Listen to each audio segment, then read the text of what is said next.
একটি ভিডিও নিয়ে আমি আপনাদের মাঝে চলে আসছি যে আমি আপনাদের একবারে লাইভ দেখাবো যে কিভাবে ঢাকায় জাম ঠেলতে হয়। যে দেখতে পাচ্ছেন ফুল জাম, গাড়িগুলোর ফুল জামে। আপনি আমার পায়ে খেয়াল করতে পারেন, পায়ে সামনে আমার, আপনি হাতের ডাইনে সব জায়গায় খেয়াল করতে পারেন।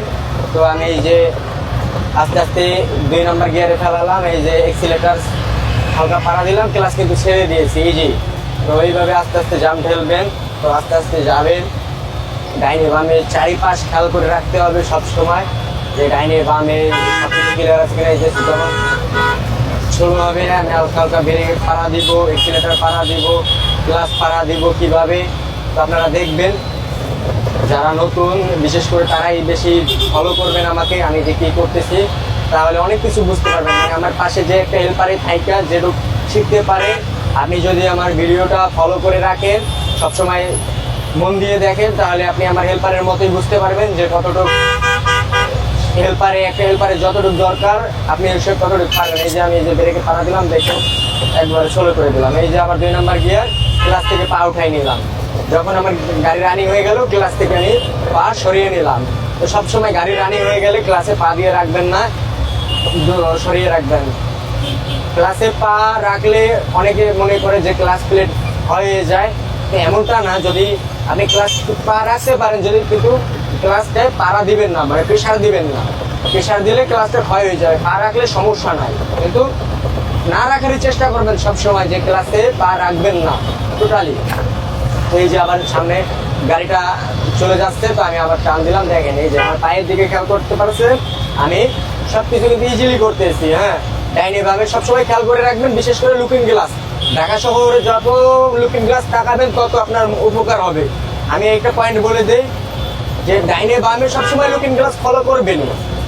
তো এই যে আমি আবার ব্রেকে পা দিলাম, এই যে আবার ব্রেক, ঠিক আছে। তো আমার গাড়িটা কিন্তু ইজিলি চলতেছে। আপনারা যারা একবারে নতুন, আবার 2 নম্বর গিয়ারে ফেলালাম, এই যে চলতেছে।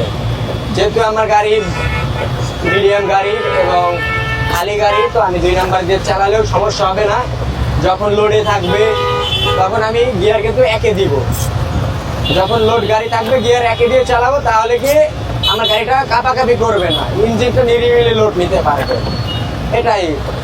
তো এই যে আমি দেখেন আবার জাম ফেলতেছি, এই যে এক্সিলেটারের থেকে পাড়া দিচ্ছি, ক্লাস থেকে কিন্তু পাটা সরিয়ে নিলাম।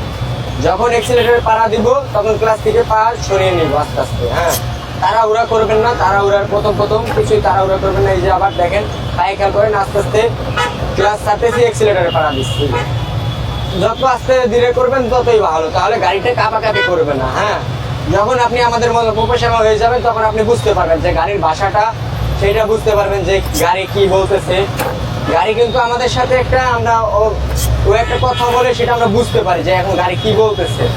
তো আপনি যখন বিগিনার থাকবেন, যখন নতুন থাকবেন, তো এটা বুঝতে পারবেন না। যখন আমাদের মতো প্রফেশনাল হয়ে যাবেন, দক্ষ হয়ে যাবেন, তখন বুঝতে পারবেন। এই যে ডাইনে বামে সব তাকাচ্ছি যে আমার গাড়ি ক্লিয়ার আছে কিনা, বামে ক্লিয়ার আছে কিনা, দেখতেই পারতেছেন। তো আমি ইন্ডিকেটার দিব, বামে অটো আছে, অটোটার সিগন্যাল দিলাম, এই যে অটোটা চলে গেল, এই যে আমি বেরিয়ে গেলাম। তো যে বাম দিয়ে অনেক হোন্ডা বের হচ্ছে, তো ওদেরও খেয়াল রাখতে হবে। তো আমি ভিডিওটা বেশি বড় করব না, তো ছোটই করে রাখলাম। আপনারা আমাকে ফলো দিয়ে রাখবেন, যদি এরকম নতুন নতুন ভিডিও পেতে চান। ভালো লাগলে একটা লাইক দিবেন। ধন্যবাদ।